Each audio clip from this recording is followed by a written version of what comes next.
So, I was just thinking about identity. Casual thought. I feel like it's part of everything that we do, whatever arts you are in, whatever creative industry you're in. We all have different perspectives of what identity is and what our identity is, what defines our identity, whether that is how we dress or how we feel or where are we located and who are we with and what kind of things we do, what kind of music we make or art we make. All of these things are little parts of our identity, and therefore, you can see that there's a big connection between creativity and identity. What I want to talk today about is especially the identity that we create from our childhood and how we carry it throughout our lives, because it does have a direct impact into how we perceive ourselves, how we perceive our skills, and how we perceive what we are capable of. So, confidence.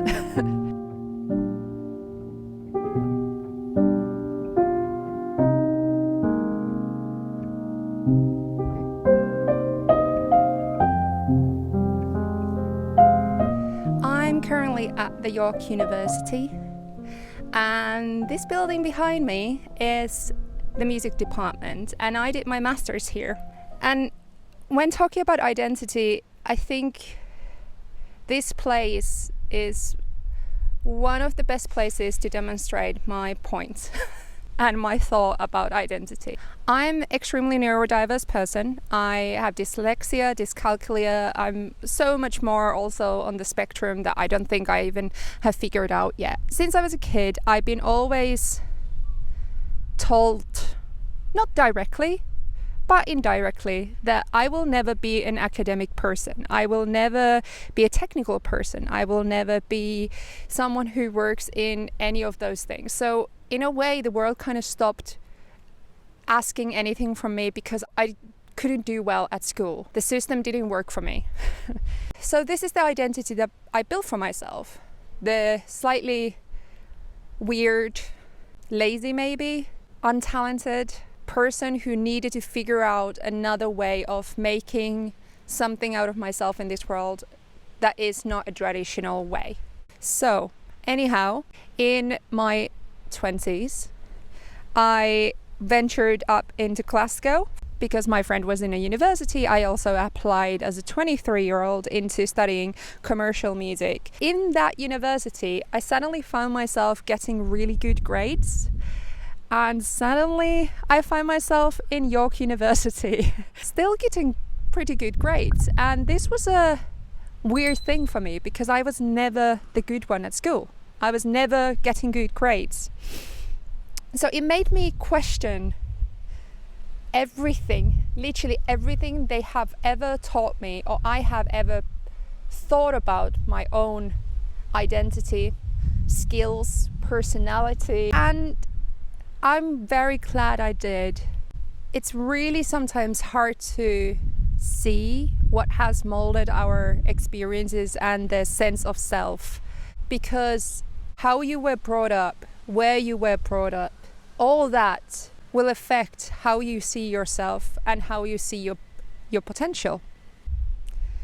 But the hardest thing is to shift that perspective of yourself.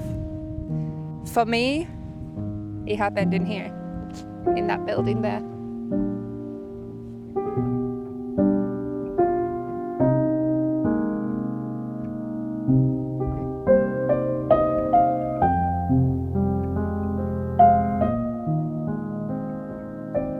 Shifting your perspective on your own self-identity is one of my favorite topics probably ever. For example, I believed that I was not good academically because the school system made me believe so. Understanding that the school system did not understand different learning methods in the 90s was not my fault. But also what's interesting, that even though I started to be aware of the fact that I can learn things and I can do it, I was still giving myself excuses, and they're called defenses, which are based on fear. Because if you watch my last video, I talk about fear, that it's a fight or flight reaction in us. So when I was in York University, I had moments where I was asked to do a task, example, code something, and use maths to do so. I had this massive physical reaction, which was crying, panic. I can't do it, I can't do it, I can't do it, I cannot do it. Because whole my life I've been told that I cannot do maths. My brain is not capable of doing maths. How dare they even ask me to do something that I will never be able to do? I had the best lecturer at the time, and he looked at me with a lot of sympathy and stuff, and he was kind of like just saying, well, you kind of just need to figure out how you're going to learn it. You just need to then study harder. He was giving me all these resources and everything he could in his power to help me to learn. But at the same time, he was making a point that I'm an adult and it's my responsibility to learn it and figure out how I can learn. And that was for me one of those moments where everything shifted, because I'm responsible of my success. I'm responsible of my dreams. I'm responsible of everything that I want to do. So what I did is that I studied every Saturday. I went to library. I watched YouTube videos of how to do math for dummies with stick figures and jokes and stuff, because it was easier for me to kind of get in, and I passed it. I passed the course. None of these things that I learned as a kid, what I can or cannot do, don't matter at all anymore. Because of this, I passed my master's degree with a good grade. I learned that I can be academic, I can do math, I can code if I want to. And yeah, sometimes it can take more time. Sometimes it might take a way for me to figure out how do I learn it the best, but I can do it. Now, the last couple years, I've been writing a book for academic publishers about creative confidence. All these things that I've been doing now are things that the little Lena, as a little kid, would have never, ever even been able to imagine of.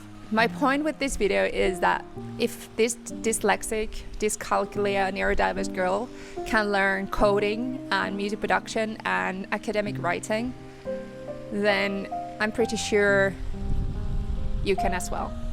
Or you don't need to do those things, but you can do whatever you want.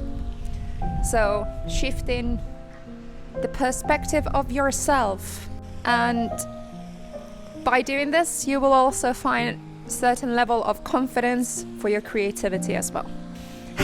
It's nice to come back here, actually.